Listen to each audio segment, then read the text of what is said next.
Okay. It is 8:18 a.m. on the 3rd of March 2021, Monday morning. Um, I wanted to make a recording yesterday, but it didn't quite work, and I sort of fell asleep. I got very sleepy and I fell asleep. So so I'm going to cover everything about what I observed yesterday, everything I did and observed yesterday. So, day before yesterday, as of my previous posting, previous recording, I was at, um, I was in the 40s, low, mid 40s, after driving, dropping to low, getting home, showering, getting back into 40, drinking, back under 40, and back to low.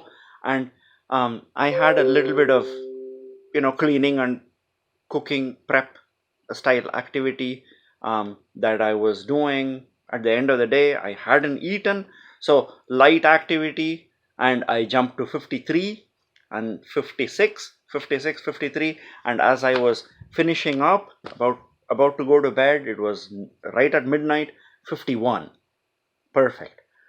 Sunday morning, I wake up at 42 and I'm feeling perfectly fine and warm, not cold. So 56 cold, I you know if I'm supposed to feel cold at 56, I can't feel warm at 42.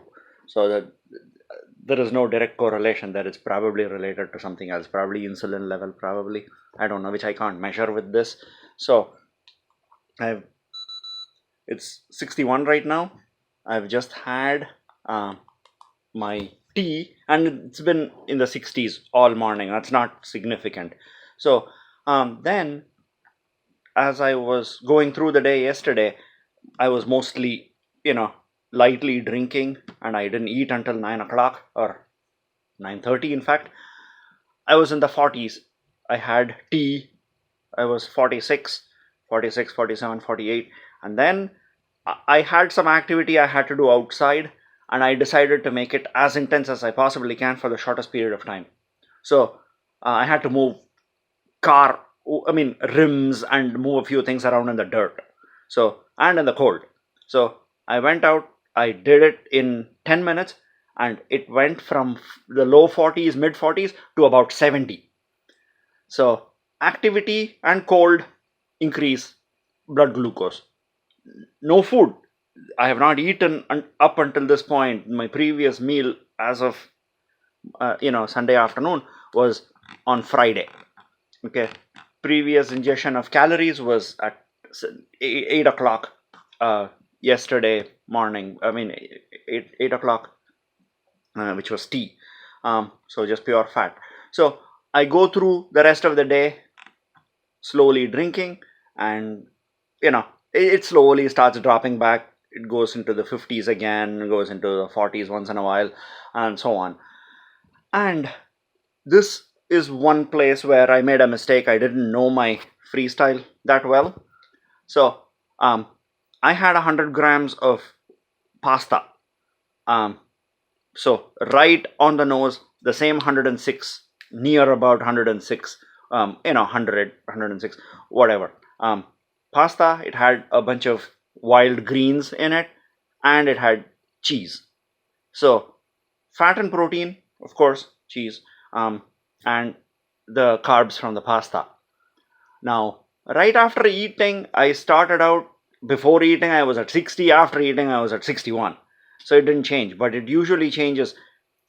The first time you notice it is about half hour in, and it peaks past an hour. What I didn't know is that this doesn't continuously monitor glucose. Only when you scan it, it uses that data point and it draws a graph. So if in the last 2 minutes, in the last 2 minutes I went from 61 to 59. If in the last 2 minutes something had caused it to spike to 150 and back down to 59, it wouldn't have caught it. This is not monitoring. This continuously. So I had to learn that about this. says continuous glucose monitor. It's not continuous glucose monitor. It's continuous glucose monitor only when you press this, and then it pretends it is continuous. So as a result, I don't know what my glucose peaked at after 100 grams of pasta, which is just regular cooked pasta. It had nearly no macros in the wild greens, because, or at least I don't know what the macros are, and I don't know how much cheese I put in it. It had a fair bit of cheese, so that definitely has protein and fat. It probably had more protein and fat than the rice I had on Friday night, but I don't know. I wanted to keep track of where it spikes and peaks, and I think I didn't catch it very well Friday, and I didn't catch it very well last night either. So anyway, this morning I woke up at 53, light activity. It got to 15, 58, 59, 60, 61, something. I had tea. It went to 69. It's now, 61. It's now 59. So whatever it is, this needs continuously to be, scanned, and then it creates a graph. That's what this is. So I need to remember that. And you see how the trend line is almost completely under the safety band. That is perfect. Ignore all of these things, whatever doctors tell you, and blah blah blah. Low doesn't make any difference. You can walk around, run around when it is low, perfectly fine. If you are doing more activity, your body would pull glycogen out of everywhere, or you'll make glucagon. Glucagon would pull the fat from storage, turn it into glucose as needed. The low doesn't mean anything. Okay. In fact, I'm right now kind of disappointed that this doesn't continuously monitor. I'm going to have another 100-gram meal of pasta tonight with asparagus instead of my wild greens, and I'm probably going to have the same amount of cheese. I'll probably have a cheese sauce, meaning I'll know how much of it I'm putting, so I'll have better numbers, and I'll try to stay awake to the point where I can measure it. One of the reasons why I fell asleep much faster yesterday was possibly because of an insulin reaction, which I don't know how much of the rice turned resistant. If it didn't cause an insulin reaction so that I was awake for over an hour after, in spite of being in bed, I was awake for over an hour.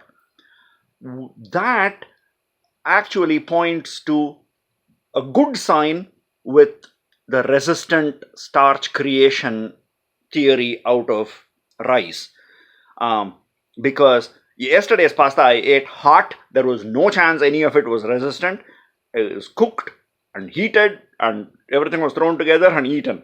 So there's no chance anything turned resistant. If some of the rice turned resistant, that means it's actually letting the blood glucose go up because the insulin reaction isn't so sharp. A sharp insulin reaction makes me sleepy, and I feel that extremely, immediately. So it's possible that resistant starch, while causes blood glucose to go up, it may do so because it is blunting the insulin reaction. Now, as per Dr. Fung, it's the insulin reaction and extraneous insulin as prescribed, etc., which is a bigger problem than the blood glucose itself. So the solution is actually worse than the problem, sort of. I don't know. I'm not a doctor. So take that for what it's worth. That may be a side effect of resistant starch, or it may just be fluke, or it may be due to the fact that I'm a long-term rice eater, and my first exposure to wheat was probably when I was 12 years old, maybe. I don't know. So take that for what it's worth. And that's my video for today. I probably hope to make one tonight after a few readings of after eating pasta.